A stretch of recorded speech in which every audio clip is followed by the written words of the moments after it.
Well, thank you very much, everybody. We have a meeting with a man who's become a friend of mine, and we've known each other for a little while in some very interesting times, and we get along. Our countries get along very well.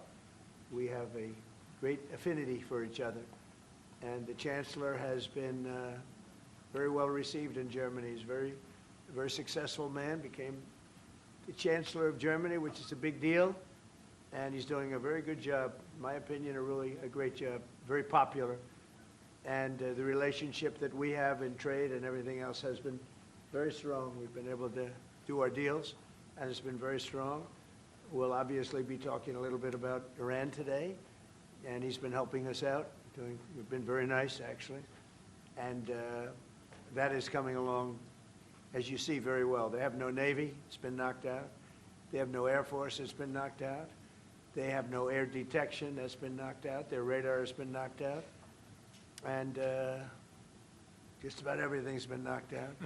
So we'll see how we do. But we're doing very well. We have a great military, and they're doing a fantastic job. So we'll be talking about that. And we're talking about some very big trade deals. And those I know will work out, too. So I just want to say it's a great honor to have you at the Oval Office. The beautiful Oval Office, beautiful White House. It's a special place, even from your standpoint. And you have some very special places, too. And I look forward to being with you. Thank you very much. Thank you. Thank you, Mr. President, for having me here in this Oval Office for the third time now. Yeah. Really happy to have the opportunity to speak with you in these challenging times.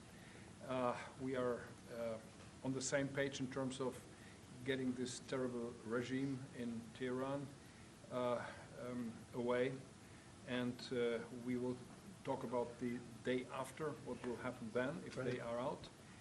We have to talk about our trade agreement, which I would like to be in place as soon as possible. And we have to talk about Ukraine. There are too many bad guys in this world, actually, and this is an issue we have to talk about. Because we all want to see this war coming to an end as soon as possible, but Ukraine has to preserve its territory and their security interests, and, well, we will talk about that. Right. We will. Looking forward to that.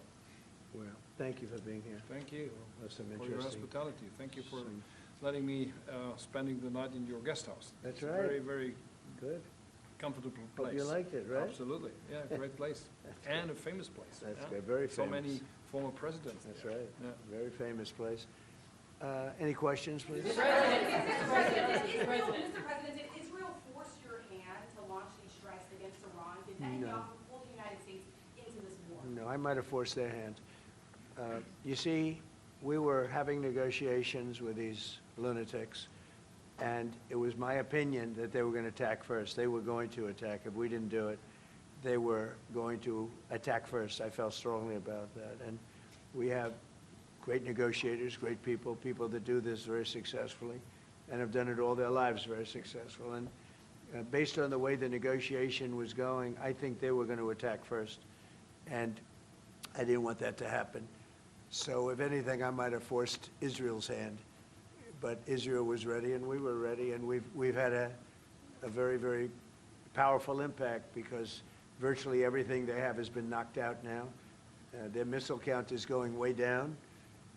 Amazingly, they're hitting countries that were, let's call them neutral, right? They lived together for a long time. I think they were surprised. I was surprised. I think and now those countries are all fighting against them and fighting strongly against them.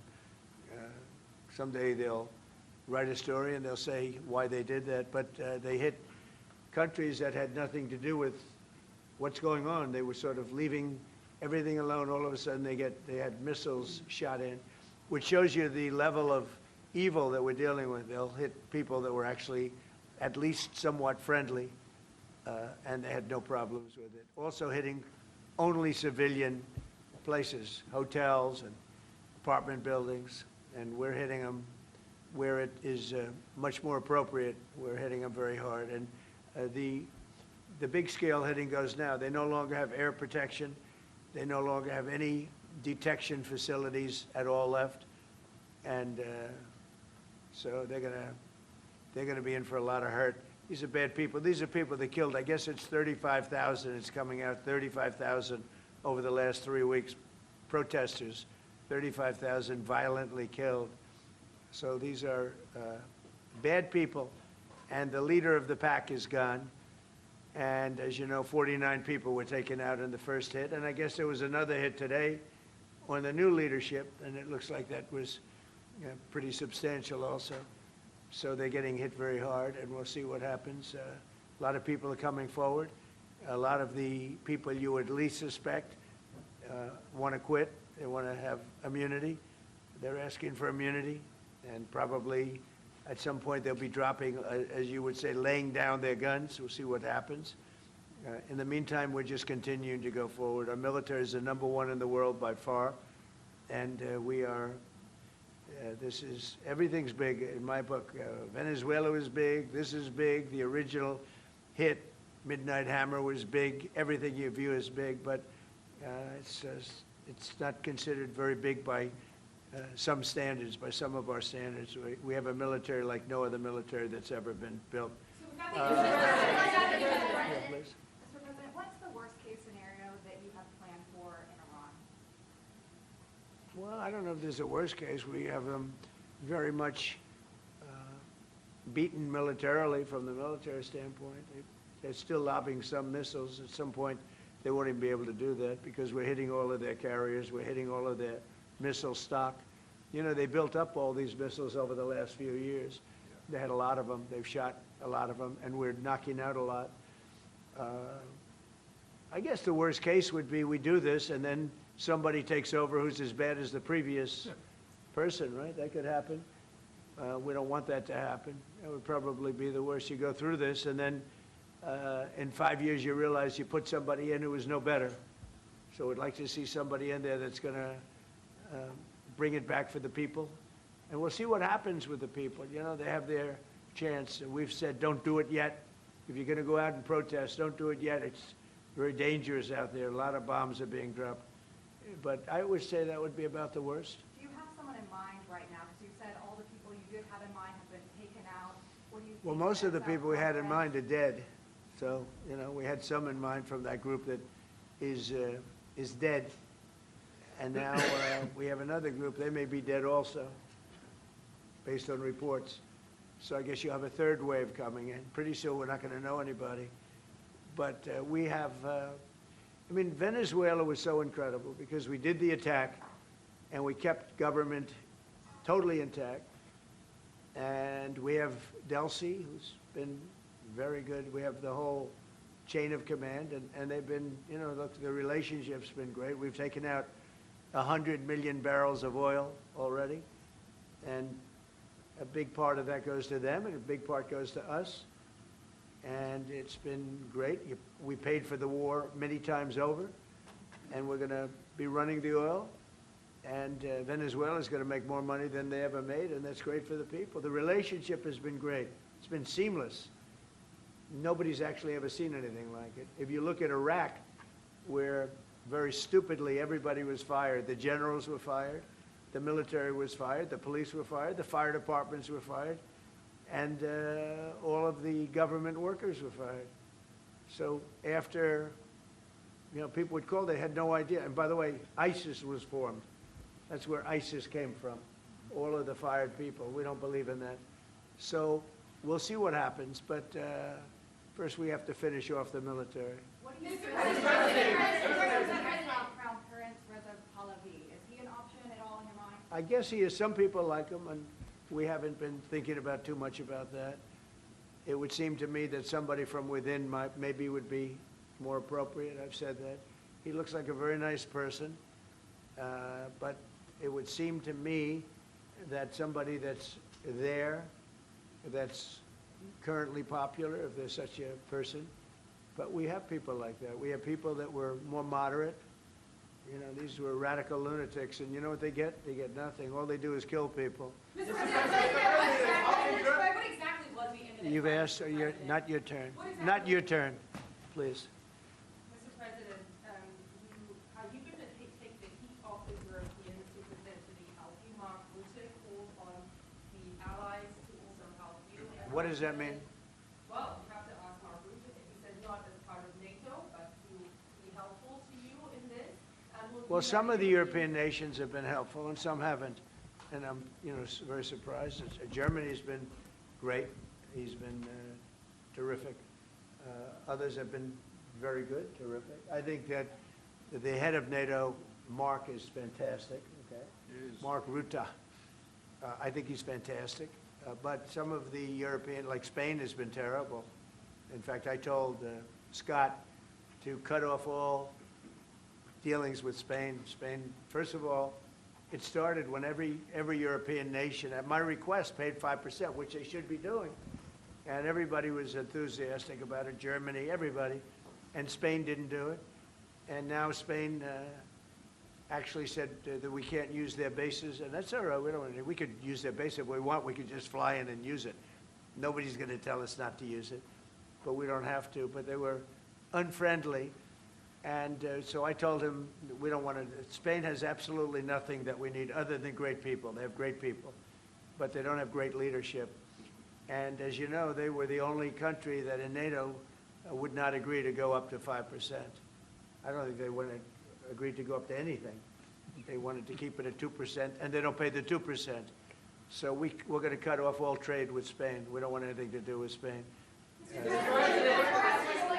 What is the expectation towards? And I'm not, by the way, I'm not happy with the UK either. That island that you read about, the lease, okay, he made it, for whatever reason, he made a lease of the island. Somebody came and took it away from him. And it's taken 3-4 days for us to work out where we can land there. It would have been much more convenient landing there as opposed to flying many extra hours. So we are very surprised. This is not Winston Churchill that we're dealing with. Mr. President, what's your expectations towards Germany? What can Germany do and what should Germany do to help you in this one? Well, I think they're doing it. I mean, they're letting us land in certain areas, and we appreciate it, and they're just making it comfortable. We're not asking them to put boots on the ground or anything. I mean, we're just, they're a respected country. I have a very good relationship with the country. We have, in particular now, with this leader, with this new leader. I think he's an excellent leader. I had my differences with Angela. I said, you're hurting your country with immigration, and you're hurting your country with energy. And we have a man sitting on my right that is, I think, pretty much the opposite of her on energy and the opposite on immigration. And I think he's doing very well. Mr. President. Commercial air travel right now is severely restricted in the Middle East, and thousands of Americans are stranded. Why wasn't there an evacuation plan, and will you send planes to get people out? Well, because it happened all very quickly. We thought, and I thought maybe more so than most, I could ask Marco, but I thought we were going to have a situation where we were going to be attacked. They were getting ready to attack Israel. They were getting ready to attack others. You're seeing that right now. And a lot of those missiles that are hitting in, those are stationary. Those were aimed there for a long period of time at these other countries. So I think I was right about that. We attacked first. And if we didn't, it could have been, look, we're really decimating them. They're being decimated. And if we didn't, and by the way, we have massive amounts of ammunition. We have the high end. A lot of it was given away stupidly by Biden, very stupidly, for free. And I'm all for Ukraine, but they gave away a lot. As you know, when I give away ammunition, everybody pays for it. The European Union's paying for it. Then they can do what they want with it, but they are giving it, let's say, to Ukraine, and it's okay. But we gave away a lot of high end, but we have plenty. But we have unlimited middle and upper ammunition, which is really what we're using in this war. And we have really an unlimited supply. We also have a lot of the very high end stored in different countries throughout the world. We're literally storing it there, which is actually something that I insisted on in my first term. I rebuilt the military in my first term. The military is great. Unbelievable amount of ammunition, or munitions, as they say, we're giving away to, the Wall Street Journal incorrectly covered the story when they said that it was given away to the Middle East. Not to the Middle East, it was given away to Ukraine. Very little was given to the Middle East. The Middle East would buy a lot, and some of the nations, because they're rich, they have a lot, but it was given away to Ukraine. And it just should have been done. Look, it's a war that should have never happened. If I were president, that war would have never happened. But we have a tremendous amount of munitions, ammunition at the upper level, middle and upper level, all of which is really powerful stuff. Mr. President, a question to both of you. How worried are you that the rising prices for gas and oil are damaging the American economy and also Mr. Chancellor? Yeah, do you want to go ahead? Yeah, sure. This is, of course, damaging our economies. This is true for the oil prices, and this is true for the gas prices as well. So that's the reason why we all hope that this war will come to an end as soon as possible, and we are hoping that the Israeli and the American army are doing the right things to bring this to an end and to have really a new government in place who is coming back to peace and freedom. Yeah. Something had to be done. And it's been 47 years. They've been killing people all over the world for a long time. They were the kings and fathers of the roadside bomb. Soleimani, we killed him last term. If we didn't, I think it might be a different story today. They would have been much stronger and smarter than they are. But they did the roadside bombs. 95% of the people lost their legs, arms, had their face wiped out, just wiped out. I've seen some young people that it's so sad to watch. And that was almost all, 95% comes from Iran and with Soleimani. Soleimani loved his favorite weapon. He loved the roadside bomb. And when you see people walking around with no legs and no arms and a face that's been blown to hell, these people, what they have to go and the way they have to live, this is Iran. When you look at the barracks, the famous barracks, when you look at the hostages, when you look at a lot of hostages, when you look at all of the problems, they were really a purveyor of terror all over the world for many, many years. And it's something that had to be done, something. And I believe that if we didn't, because I see where Congress, you know, if I didn't do this, guys like Schumer, who are losers, the Democrats, they're losers. That's why they're not here. Guys like Schumer would say, well, you should have done this. In other words, if I did it, it's no good. If I didn't do it, they would have said the opposite, that you should have done this. But most people feel, I'll tell you what, I have never had more compliments on something I did.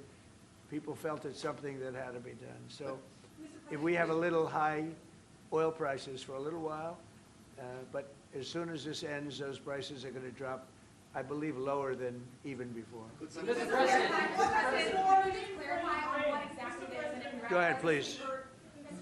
President, Yes. how do you want to solve the conflict on tariffs between the EU and the US?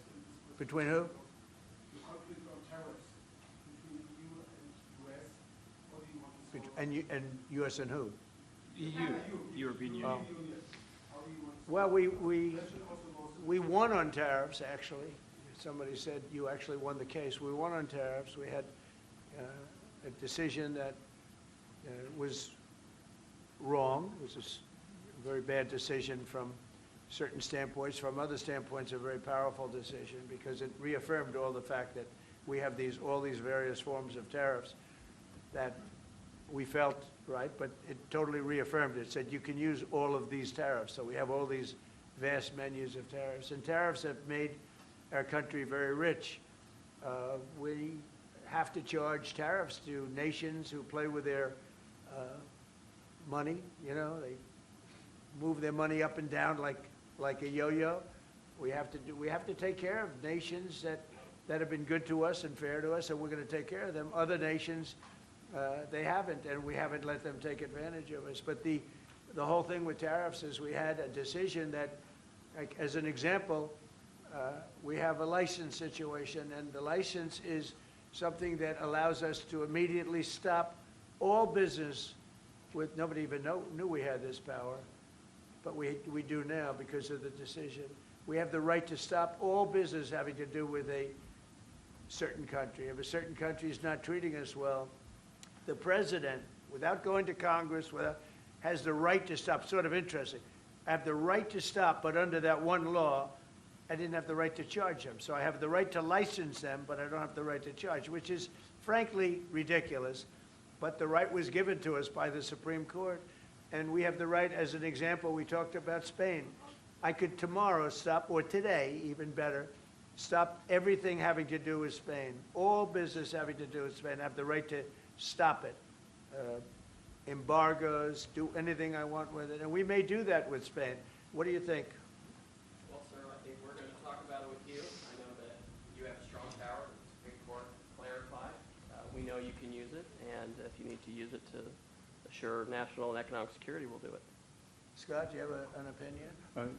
Sir, I agree. The Supreme Court reaffirmed your ability to implement an embargo, and as we've talked, from your first term, the Section 301s and the 232s have withheld more than 4,000 lawsuits, and USTR and Commerce are going to begin investigations, and we'll move forward with those. And we've instituted a 15% tariff on everybody, as you know, and just used, I'll tell you, we had a couple of paragraphs written in that opinion that were really incredible.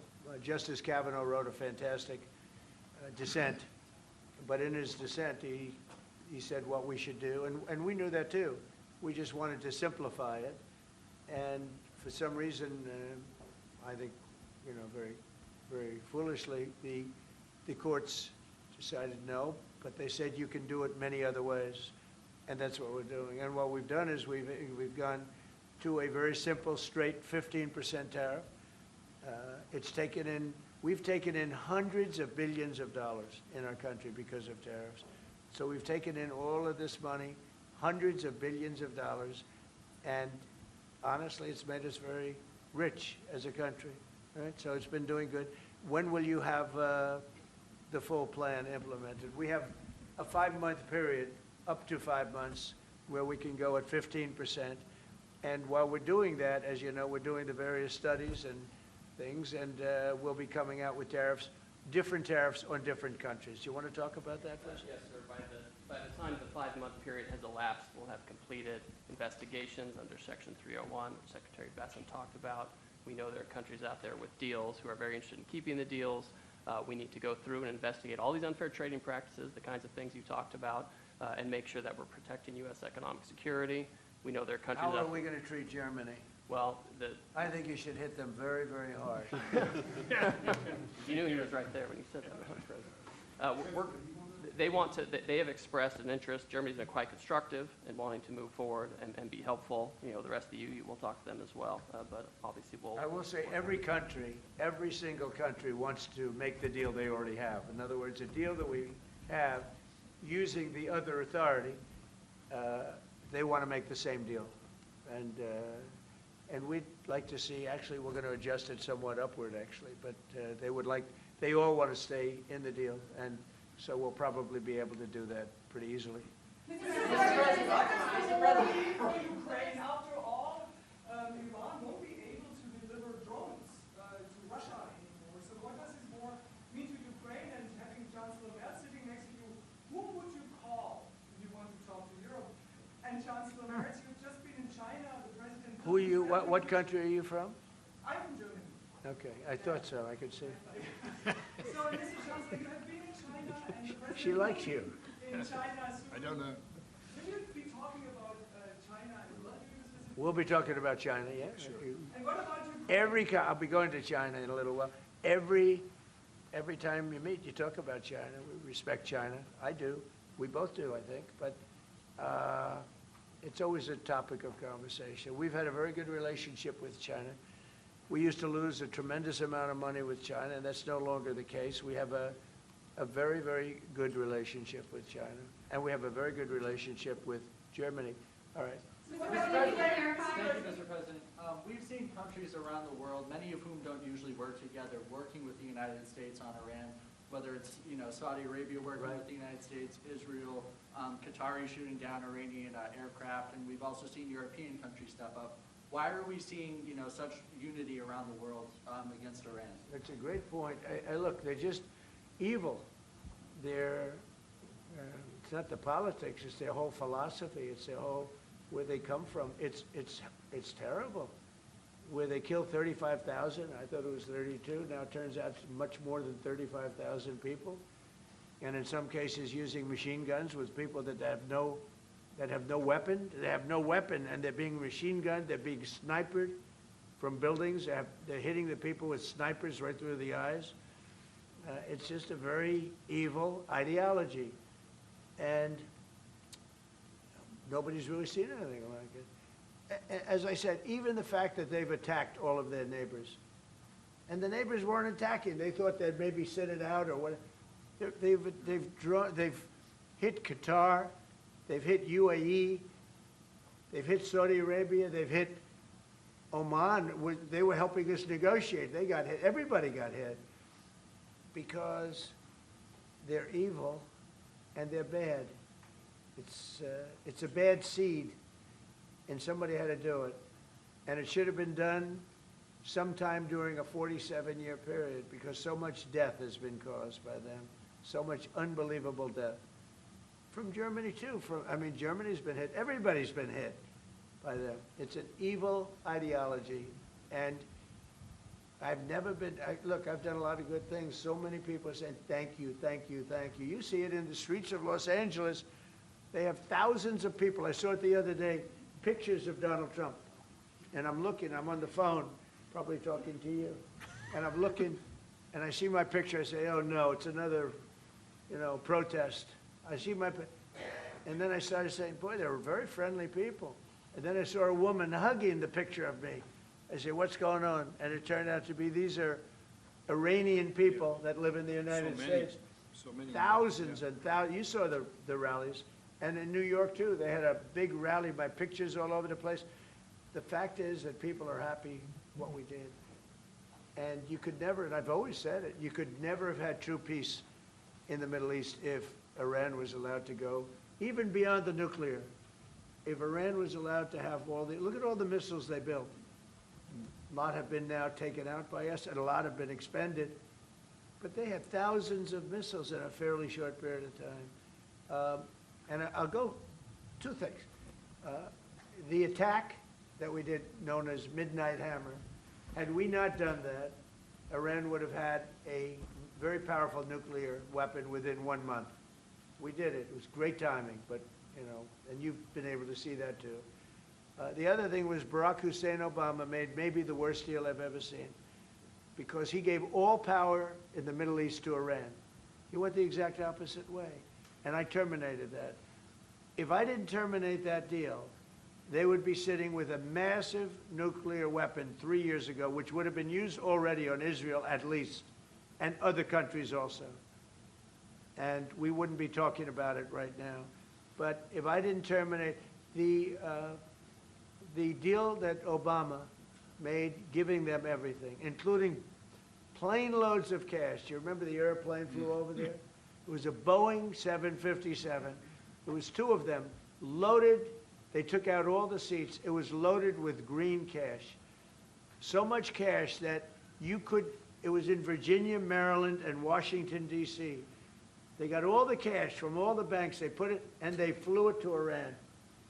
I never knew a president had that power. I'm going to maybe try it sometime if it's okay. I think I'm going to do it. I'll fly it somewhere. Nobody's ever seen anything like it. 2 planes loaded from floor to ceiling, big planes, Boeing 757s, taken over there and given cash. In addition to that, he was giving them billions of dollars. But worse, he was giving them the right to have the path to a nuclear weapon. And that deal expired. A lot of people said, oh, you terminated it. Well, it was going to be terminated anyway because it expired.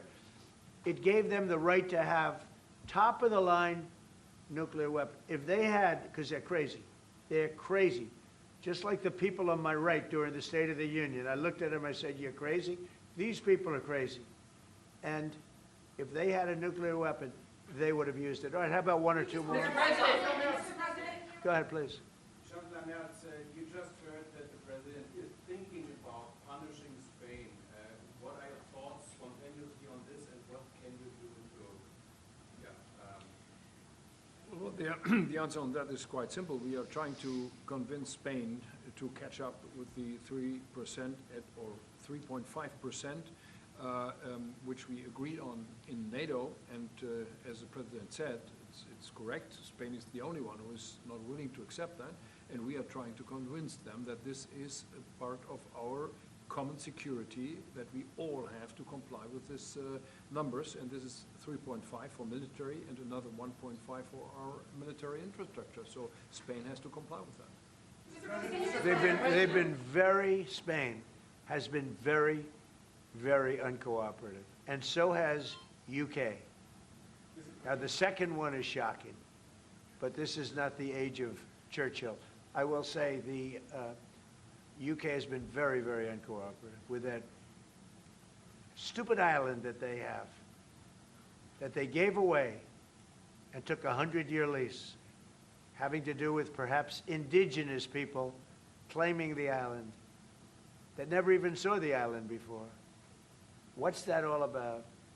And they ruin relationships. It's a shame. It's and that country, UK, and I love that country. I love it. My mother was born there. I love it. My mother was born there. My father was born, right? He knows all about my father. My father was born there. So, you know, very places that you sort of automatically very feel warmly about. But the UK, what they're doing with energy and what they're doing with immigration is horrible. You have the North Sea. Somebody said yesterday, what would you do if you were the UK? Open up the North Sea. They got windmills all over the place that are ruining the country, ruining the landscapes, ruining the beautiful fields.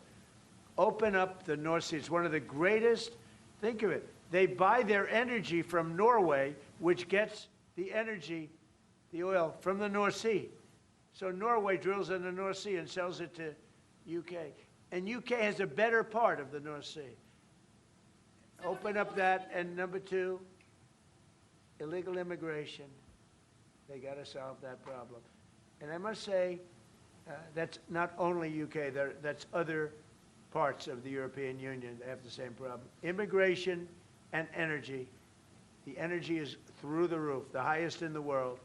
And the immigration was, I mean, you know, look, you have places where in the UK, you have a terrible mayor of London, terrible, he's an incompetent guy.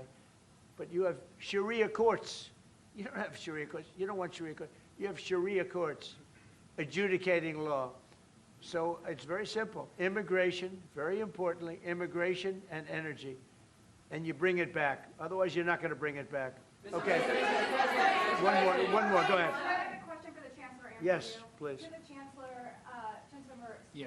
You've called for unity and joint force in this moment against Iran. What does that look like to you? And then, Mr. President, where is getting a deal with Russia and Ukraine on your priority list right now? Okay, where you going? So we, as I said, in Germany the last 2 days, we are supporting the United States and Israel to get rid of this terrible terrorist regime. And we are looking forward to a day after, and we have to talk about the strategy, what is following after this regime is away, and we have to strategize on this entire region, and we are having a high interest in common approach and common work and what we can do, and this is important not just for the Americans. This is extremely important for Europe and extremely important for Israel and their security. So we are really looking forward to find ways how to deal about the day after. And as far as Russia, Ukraine, where is it on my priority list? Very high. We thought that, I thought it was going to be one of the easier ones. I've settled 8 wars, and actually maybe one more than that. But minimum 8 wars, big ones, potential India, Pakistan, big wars, very important, big ones. I thought this was going to be much easier than it is. There's tremendous hatred between President Putin and President Zelensky, tremendous hatred. I've seen a lot of hatred in my life, but I think this is about top scale. I believe it's going to happen. Sometimes I blame one, sometimes I blame the other. I think it's going to happen, but it's high on my list. Not in that it affects the United States so much, because it's very far away, but last week, last week and for the last 4 weeks, actually, 32,000 soldiers died. 32,000. And it's been averaging 25 to 30,000 soldiers a month have been dying in that stupid war. And I'd love to see it ended. It's the worst that there has been since World War II. If you can't get a deal, what will that mean for you? All you can do is do your best, you know. It takes two to tango, and they have to get along. They have to be able to talk to each other. They hate each other a lot. That has an impact, you know. It really has an impact. It's bad for both. The saddest is that if the election weren't rigged, my election, that war would have never taken place. And you know what else wouldn't have taken place? Allowing 25 million people to pour through an open border. That wouldn't have taken place. A lot of things would have been different. But we're doing very well, and I think a big factor in this world and future factor is what we're doing right now with Iran. If we don't stop them, or if we didn't stop them, or if we didn't start, they've been decimated. But if we didn't do what we're doing right now, you would have had a nuclear war, and they would have taken out many countries, because you know what? They're sick people. They're mentally ill, sick people. They're angry, they're crazy, they're sick. Thank you very much. Thank you very much, everyone. Thank you, Press. Thank you.